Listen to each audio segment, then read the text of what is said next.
Bismillahirrahmanirrahim. Assalamualaikum warahmatullahi wabarakatuh. Perkenalkan, kami dari kelompok 2 akan menjelaskan tentang sejarah perkembangan lembaga keuangan non-bank. Sebelumnya, izinkan kami untuk memperkenalkan diri. Saya Widya Amelia sebagai moderator dan teman-teman saya sebagai pemateri. Langsung saja, untuk pemateri pertama akan dijelaskan oleh Andito Abimanyu. Kepadanya dipersilahkan. Lembaga keuangan non-bank adalah lembaga keuangan yang menghimpun dana dengan cara mengeluarkan surat berharga dan menyalurkannya ke dalam masyarakat. Pendirian lembaga keuangan bukan bank mulai dirintis pada tahun 1972, berawal dari pendapat Kiai Haji Mas Mansur, Ketua Muhammadiyah periode 1937 sampai dengan 1944. Penggunaan jasa bank konvensional sebagai hal yang terpaksa dilakukan karena umat Islam di Indonesia belum mempunyai bank yang bebas riba. Pertengahan tahun 1970-an muncul ide untuk mendirikan bank syariah di Indonesia. Hal ini kelanjutan dari sidang Majelis Tarjih Muhammadiyah di Sidoarjo tahun 1968 yang menyatakan riba hukumnya haram.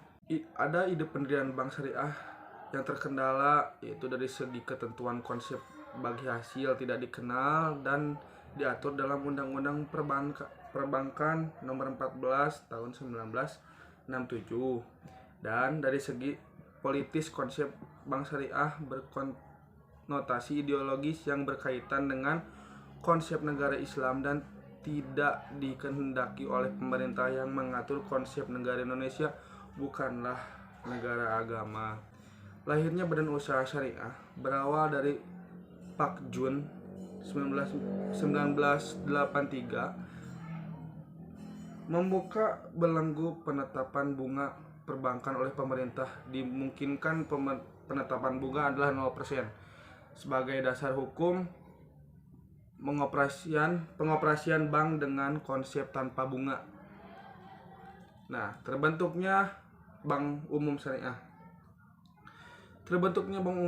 Upaya terus-menerus yang dilakukan semua pihak untuk melengkapi aturan hukum beroperasinya Bank Syariah membuahkan hasil setelah disahkannya Undang-Undang Nomor 12 Tahun 2008 tentang Perbankan Syariah pada tanggal 16 Juli 2008. Dengan adanya undang-undang tersebut, maka keberadaan perbankan syariah secara hukum semakin kuat.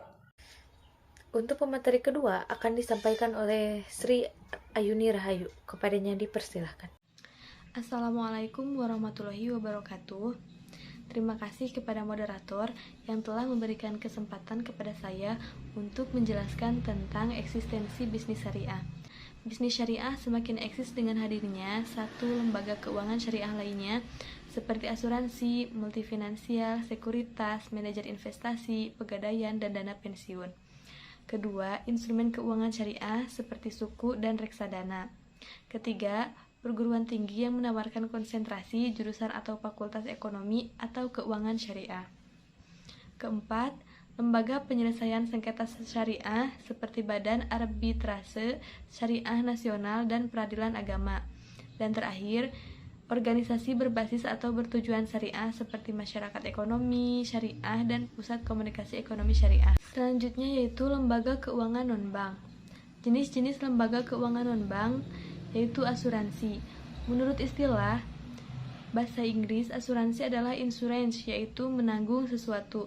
Menurut bahasa Arab adalah ta'min, artinya adalah memberi perlindungan atau bisa juga disebut takaful, yaitu menanggung atau menjamin. Definisi FAID pasal 1 angka 1 dan 2 Undang-Undang Nomor 40 Tahun 2014 menjelaskan asuransi yaitu perjanjian antara dua pihak. Selanjutnya yaitu asuransi syariah, kumpulan perjanjian antara perusahaan asuransi dan pemegang polis. Selanjutnya yaitu pegadaian syariah. Akad rahan menahan harta milik pinjaman sebagai jaminan atas pinjaman yang diterimanya. Pihak yang menahan dapat mengambil seluruh atau sebagian piutangnya ijarah, pemindahan hak guna atas barang dengan pembayaran upah sewa tanpa diikuti pemindahan barang itu sendiri. dan terakhir yaitu Baitul Ma'al wa Tamwil. Istilah Baitul Ma'al pengumpulan dan penyaluran JIS, Baitul Tamwil pengumpulan dan penyaluran dana komersial. Sekian dari saya kembalikan kepada moderator. Untuk pemateri ketiga akan disampaikan oleh saya sendiri. D. Lembaga leasing, yaitu suatu badan usaha yang menyewakan suatu barang dalam kurun waktu tertentu.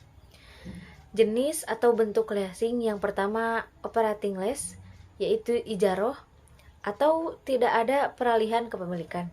Yang kedua, financial lease, yaitu ijaroh muntahiyah bitamlik atau ada opsi peralihan kepemilikan.